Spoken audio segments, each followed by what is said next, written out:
The beginning of the museum's core was really based on education, and that's something that really hasn't changed here in the museum, right? One of the things that I've heard our president say countless times here at the museum is that education is in the museum's DNA. The education department is our biggest department in this museum, so it's like a continuation of the educators who founded the institution. One of which is our current president, Carlos Tortolero. He was a CPS teacher, and principal. So because he has this big focus, or he has this education background, he's ensured that the institution has an education focus.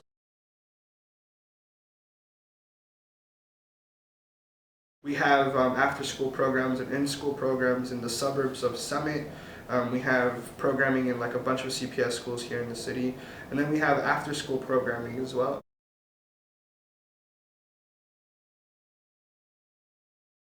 The museum was made by a group of people that wanted to make it as accessible as possible. I think oftentimes museums have this like untouchable status to them. They're seen as these very prestigious, very wealthy and very educated institutions. We're not very wealthy. We are a very educated institution, but I think because we're focused on our community, it's allowed us to break down those barriers, or at least to try to break down the barriers of how museums are seen. For example, I'm a tour guide.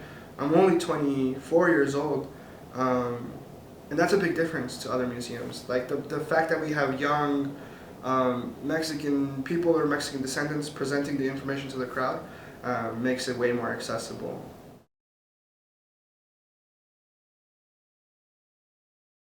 You may have noticed on your way here that the museum is not located near the rest of the museum campus, which people typically associate with the lake.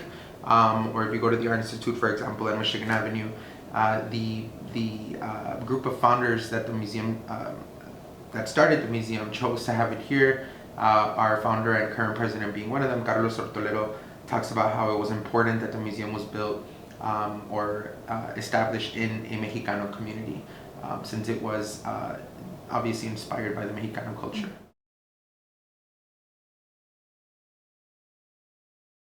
When it opened back in 1987, there was a heavier focus on what are considered the boundaries of Pilsen, right?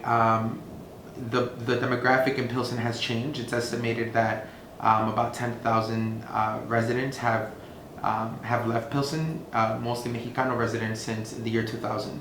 Right, so with the loss of Mexicanos in numbers, the museum's target and the museum's vision, in a way, has to grow outside of Pilsen, right? And so there's plenty of other neighborhoods in the city that have very large Mexicano populations, right? Obviously, places like Little Village, which is just west of here, but then you got to look at places even farther west, right? Cicero, other suburbs. Even within Chicago, right? You have communities like Gage Park, you have communities like McKinley Park, Brighton Park, where you still see numbers of Mexicanos. So I wouldn't say that Pilsen is the main target, although you could definitely say that at the beginning, which is why we're here.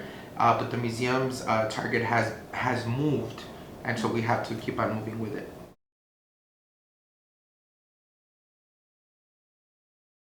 Back in 1987, when again the majority of Pilsen was still Mexicano, a lot of the families were also low income, right? And so there's this really kind of cultural barrier. And really, at the end of the day, this barrier of economics, right, where it may have not been in the culture of the average Mexicano living here to go to a museum because we didn't have that access, right? We didn't have that resource, and so it was very important that it was free, right?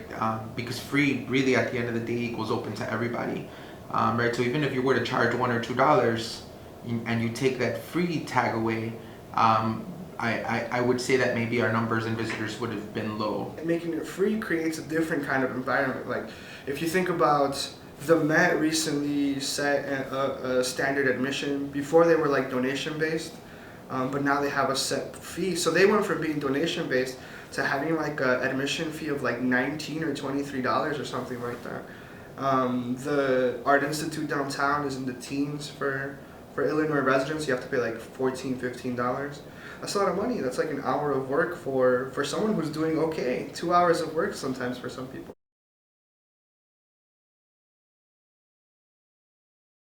One of the requirements to work as a tour guide is being bilingual in English and Spanish. Obviously, right, the predominant language in Mexico is Espanol, right, to this day. And that's not to say that all Mexicanos speak Spanish, right, because that's definitely not true. But it is important, right, and again, it ties into that whole idea of being accessible, that I think it's almost known that everyone who works at the museum would be able to communicate with a Spanish-speaking person, even if Spanish is not the staff person's first language. We try to implement both English and Spanish throughout the art classes. It's interesting, over the last maybe 5 years, we were just talking about this, that we have noticed that a lot of the students come in speaking English more than anything. And so at first, when I started working here, a lot of the students would come in and they would only speak Spanish, or they were more comfortable with Spanish, and we see less and less of that every year. Right, which is natural, considering that the Spanish wouldn't be the first language of a lot of the young parents anymore, and that's kind of translating over to their children, right? And so it also kind of becomes a way to preserve, I think, and it's important for kids that grow up at least hearing it at home. It's important that they listen to it in spaces like school and obviously our camp as well.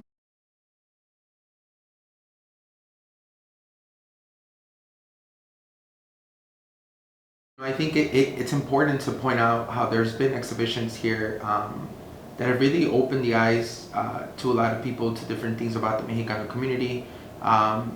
People got the opportunity to come see, obviously, some of the biggest names in Mexican art, like Frida and Diego, right, who were part of the Gelman collection that showed here at the museum, I believe, back in 2004. But then you got to look at exhibitions like the African Presence in Mexico, which actually opened when I started working here. And it was an exhibition, it was a groundbreaking exhibit that really talked about the third root of Mexico, being Africa. And you have this really big theme that that wasn't really brought up, right? That even people within the Mexican community may have not known about, right?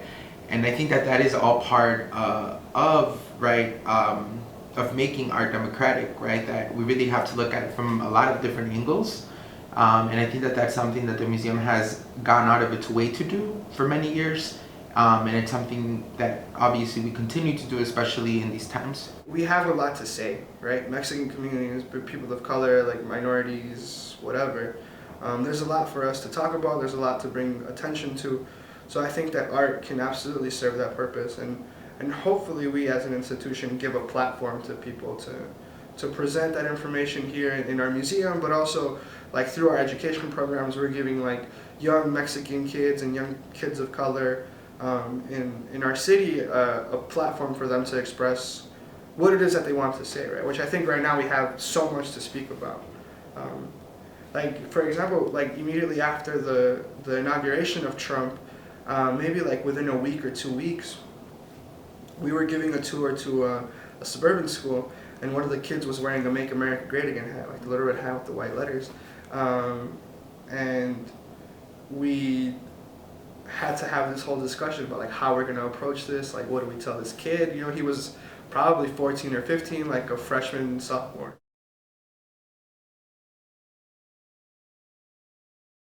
Family Open Studios is something that happened recently. We had a push for trying to create something that was constant in the museum. We have a lot of outreach programs, we have a lot of events, but we don't really have anything that's like steady other than our galleries being open Tuesday through Sunday. My predominant job here is to run these workshops, and so these workshops are every weekend from Saturday and Sunday. There's 2 workshops per day, so if you can't make one, you can come to the other. But yeah, these workshops are for all ages. There's no required registry, as well as you can come in and come out. But the idea for this program was just to kind of create a safe space for parents and families and the community to be able to come in and really create artwork. And as well as learn about Mexican history through these crafts. And so I'll usually create I'll create a craft, something based on our gallery. So an example is today we're doing alebrijes, and so I'll talk to them a little bit about how alebrijes originated from, how if they still pertain to today, we're both in Mexico or the U.S. And then I'll help them out. I basically help give them ideas and help them, either if we're working with the material that they've never used before, like watercolor, I'll give them like a little mini demo on how to work with it and answer their questions. So it's something that's really free. It's something that's really, really relaxed. It's just really so that families can come and know that the museum is always an option. To do something, especially within Chicago's weather. It's usually always rainy or snowy. In the beginning, you know, we didn't have as many people because it was something new that we were just starting. So but as time passed and people saw what the crafts we were doing, and they really liked the environment, that they really enjoyed it. I normally play music. I'll have like a video projected on the wall, you know, talking about the art piece, and so it has like a really nice, relaxing environment. And that's what people have told me. They really like the feeling. They'll talk with each other. And even if they're Spanish or English speakers, you know, they'll find a way to communicate and talk about their lives and their own experience within each other. And so it's something that's really natural and organic.